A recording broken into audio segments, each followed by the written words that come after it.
Assalamualaikum warahmatullahi wabarakatuh. Alhamdulillah wa syukrulillah wassalatu wassalamu ala rasulillah. Asyhadu an la ilaha illallah wa asyhadu anna muhammadar rasulullah. Allahumma salli ala Muhammad wa ala ali Muhammad. Fa ya ayyuhal hadirun usikum wa nafsi bittaqallah faqad fazal muttaqun. Bapak Ibu jemaah kajian tarawih Masjid Raya yang dimuliakan Allah, kembali kita bersyukur atas segala nikmat yang telah Allah berikan kepada kita dengan banyak membacakan alhamdulillahirabbil alamin. Semoga nian rahmat kasih sayang Allah terus tercurah kepada kita. Kemudian berselawat kita kepada Rasulullah sallallahu alaihi wasallam dengan banyak membacakan doa Allahumma salli ala Muhammad wa ala ali Muhammad.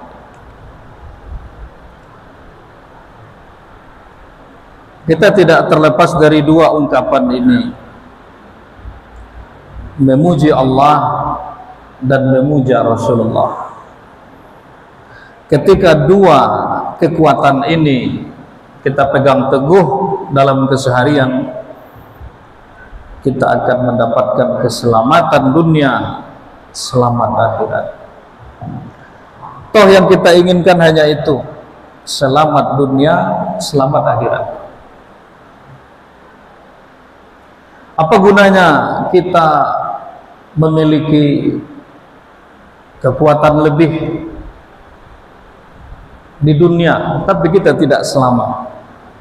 Jadi begitu penting kita memohonkan selamat kepada Allah di jalan raya. Betapa pentingnya selamat itu. 1 detik saja kita terhindar dari bahaya, itu sudah luar biasa. Jadi kalau kalian ingin selamat, kata Rasulullah, berpegang teguhlah kepada Al-Quran dan Sunnah, berpegang teguhlah kepada tali Allah dan tali Nabi Muhammad SAW. Apa itu tali Allah? Al-Quran dan turunannya. Apa itu tali agama Rasulullah? Hadis dan turunannya. Ini Bapak Ibu jamaah yang dimuliakan Allah, kita lanjut kepada kajian yang sebelumnya. Kita telah ungkapkan sekilas tentang sifat sidik yang dimiliki oleh Rasulullah. Kita juga telah jelaskan sifat amanah yang diemban oleh Rasulullah. Sekarang malam ini kita akan coba ulas tentang sifat yang ketiga, tabligh, menyampaikan. Tabligh bahasa Arab, balagha, baligh, sampai, olah sampai. Itu berarti olah sampai itu olah sudah pas. Baligh, olah sampai umur, berarti sampai umur itu makanya dibahasakan orang yang sampai umur itu dengan baligh. Baligh berakal, berarti sudah sampai umur, sudah bisa membedakan mana yang hak, mana yang batil. Baligh dalam bahasa Arab, tatanan bahasa Arab, baligh ini diistilahkan dengan seseorang yang mengungkapkan hal yang mudah difahami oleh lawan bicara. Baligh, balaghah, orang yang menyampaikan sesuatu dengan bahasa yang mudah difahami. Jadi Rasulullah SAW mulai dari Nabi Adam sampai kepada Nabi Muhammad, mereka ini semuanya mempunyai sifat baligh, maksudnya tabligh, menyampaikan risalah. Apa yang telah disampaikan Allah melalui malaikat Jibril kepada mereka, mereka wajib menyampaikan ini kepada umatnya. Kalau dibahasakan sekarang itu tabligh ini dengan men-share, apa namanya, kalau lagi berita itu kan di-share,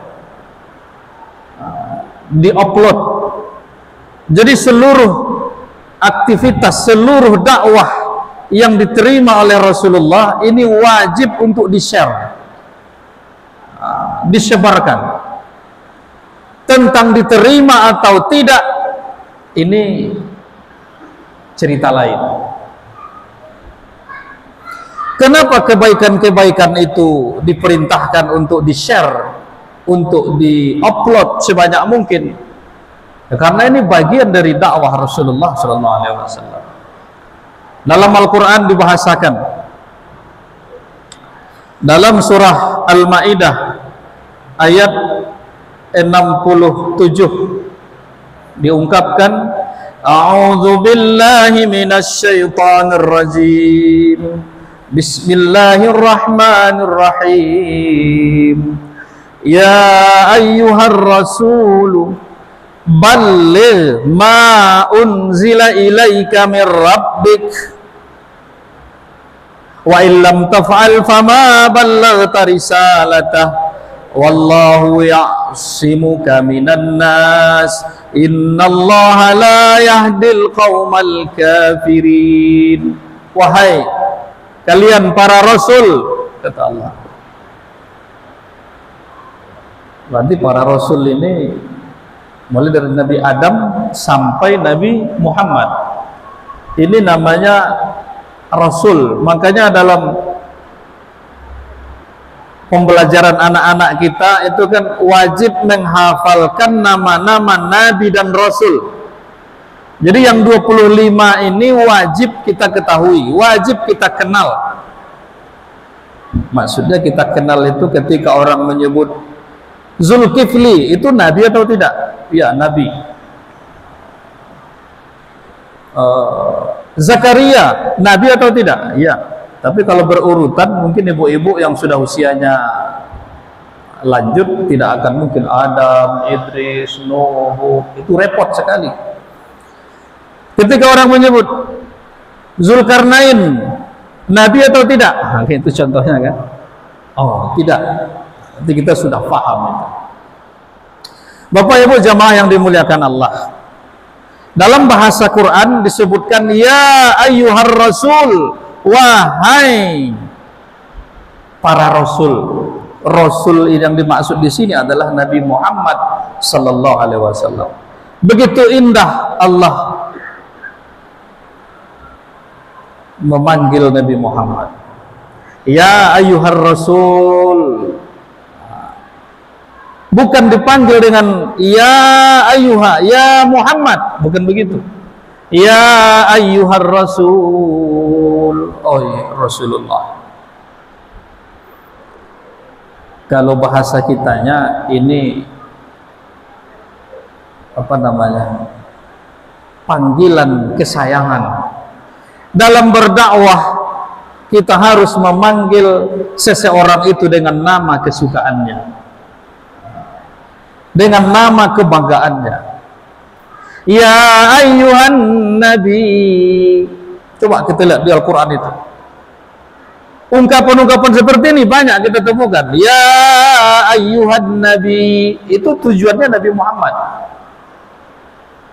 Ya ayyuhar rasul, wahai Rasulullah, wahai Muhammad. Balligh ma unzila ilaika mir rabbik, sampaikan, share, upload, itu kan, sebarkan ma unzila ilaika, apa yang telah diturunkan kepadamu, min rabbik, dari Tuhanmu. Jadi yang wajib disampaikan itu apa? Yang telah diturunkan Allah kepada Nabi Muhammad. Apa itu? Al-Quran. Al-Quran dan sunnah. Artinya, dan sunnah ini, kalau semua apa yang disampaikan, semua apa yang dilakukan oleh Rasulullah SAW itu disampaikan semuanya mentah-mentah tanpa ada kajian yang mendalam, ini juga akan berbahaya. Sama halnya seperti kita pendakwah. Kita pendakwah ini tidak boleh menyampaikan mentah-mentah apa yang kita dapatkan itu kepada jamaah, kepada orang lain. Pun juga kita sebagai seorang muslim tidak boleh kita menyampaikan sesuatu itu mentah-mentah. Tidak boleh. Harus kita saring. Harus kita saring. Di sini kan dibahasakan, ya ayyuhar rasul, wahai Rasulullah, sampaikan apa yang telah diturunkan Allah kepadamu. Yang telah diturunkan Allah. Jadi apa-apa saja itu Al-Quran. Makanya Al-Quran itu tidak ada perbedaan pendapat di sana. Mulai dari Bismillahirrahmanirrahim, Alhamdulillahirrabbilalamin, Ar-Rahmanirrahim, sampai minal jinnati wan nas. Tidak ada perbedaan. Kenapa? Karena ini risalah yang dibawa oleh Rasulullah SAW. Disampaikan semuanya secara utuh. Ada yang tidak utuh, ada hal yang Nabi lakukan tapi kita tidak boleh melakukan itu, ada. Apa itu, Ustaz? Contoh, dalam Al-Quran itu dibahasakan, kalau kalian sanggup beristrikan 2, 3, 4 tidak masalah. Itu dalam Al-Quran. Tapi kalau tidak sanggup, 1 saja cukup. Ya, ini bahasa Quran. Dalam sejarah Rasulullah, istri Nabi itu bukan cuma 4. Berapa? Lebih dari 4 kan? Dan ini khusus untuk Nabi kita Muhammad Sallallahu Alaihi Wasallam. Maknanya apa? Jemaah yang dimuliakan Allah, apa yang kita lihat tidak semuanya harus kita sampaikan kepada orang lain. Sampaikan yang baik-baik, sampaikan yang itu bermanfaat. Tugas kita men-share kebaikan-kebaikan itu. Kalau rasanya itu kebaikan, share sebanyak mungkin.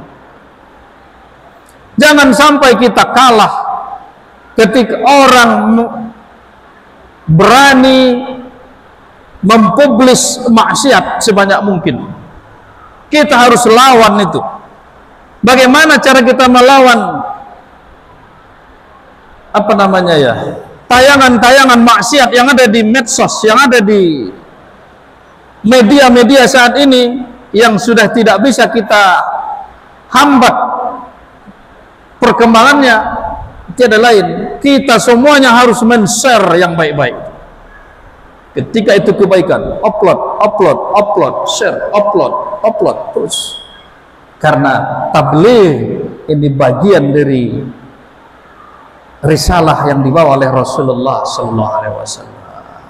Wa illam taf'al fama balaghta risalatah. Hai Muhammad, ketika kamu tidak melakukan tabligh, ketika kamu tidak mendakwahkan, ketika kamu tidak menyampaikan, ketika kamu tidak mempublish risalah yang telah kami turunkan kepadamu, fama ballaghta risalata, kamu itu tidak menunaikan amanah.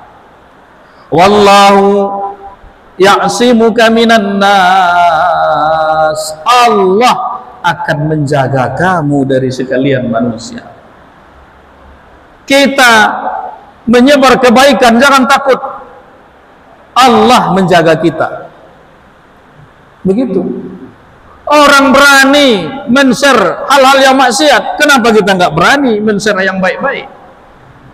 Tapi perlu kita saring. Bukan berarti ketika sebuah informasi mampir di layar kita, langsung tanpa kita baca kita share lagi. Hati-hati, karena sekarang itu sudah ada namanya apa? Polisi cyber, istilahnya, gitu ya. Polisi cyber. Jadi polisi itu sekarang tugasnya bukan hanya di jalan raya, bukan hanya nangkap yang nampak-nampak saja. Yang tidak nampak itu juga sudah coba diamankan oleh negara kita.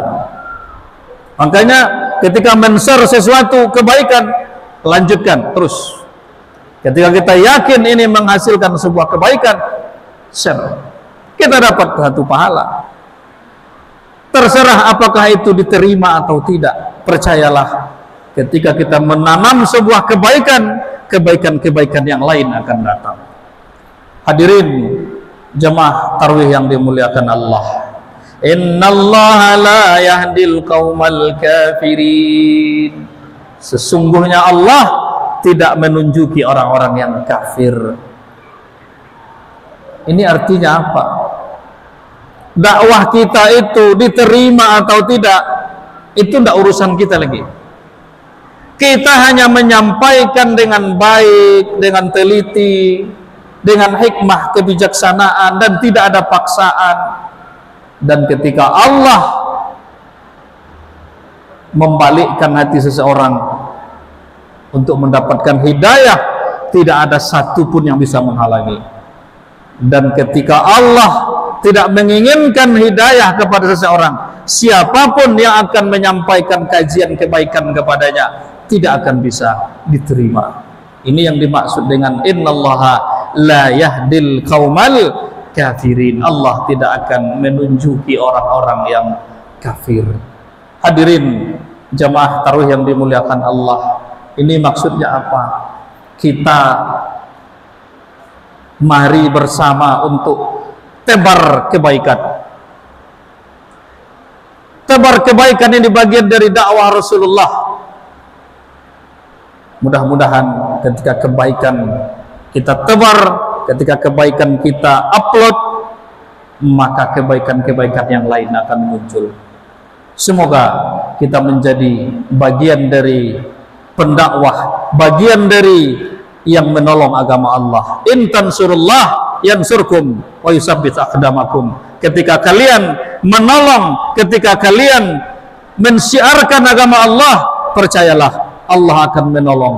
Dan ini adalah janji dari Allah Azza wa Jalla, dan Allah tidak pernah mungkir dari janjinya. Semoga bermanfaat.